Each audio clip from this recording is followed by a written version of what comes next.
Bacteria are tiny living things, but they can survive in the most unlikely places.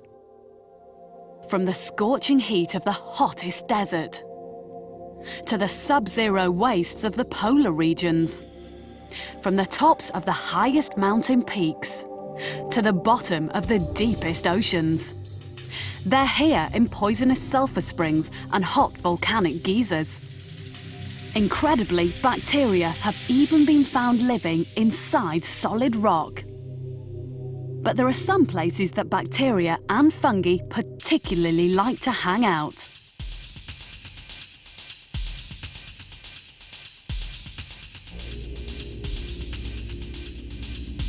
They especially like warm and wet places.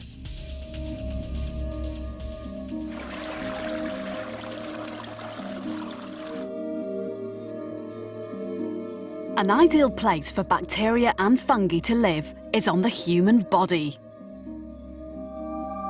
Scientists have estimated that sometimes there are more microbes living on your hands than there are people living on the earth. A good way of seeing these invisible beings is to grow them on agar gel. This gel contains blood, an excellent source of microbe food.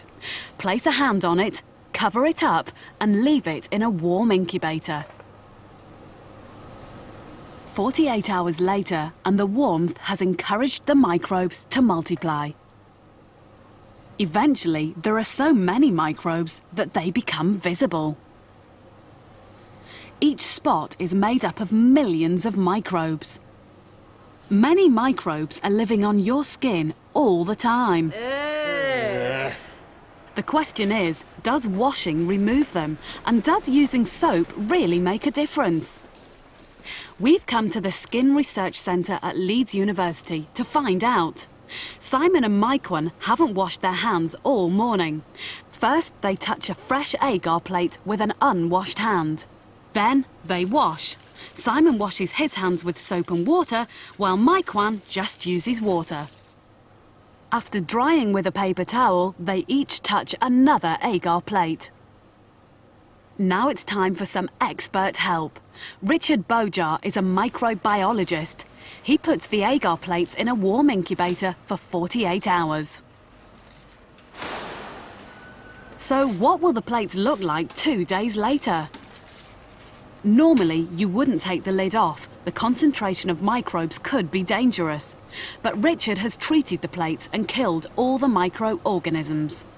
Which hand-washing technique has removed the most microbes? Right then, you're the one who washed your hands with water, aren't you? Yeah. Yeah. Well, this is a handprint before you washed your hands, and as you can see, there are microorganisms all over your fingers and your palm. Right, it's very disgusting. It is, isn't it? But look, when you wash your hands just with water, all you do is distribute the microorganisms on your hand. You don't get rid of them at all. All right. Let's have a look at these. Now then, Simon, you're the one who washed your hands with soap and water, aren't you? Yeah. Now, as you can see, before you washed your hands, you've got lots of microorganisms all over your hands as well. There's lots of them. There are, aren't there? But washing your hands with soap and water makes a big difference, doesn't it? There's still quite a lot on there, though, aren't there? There are quite a lot, but those are the bacteria that normally live on your skin. And it's perfectly natural to have those on your hands.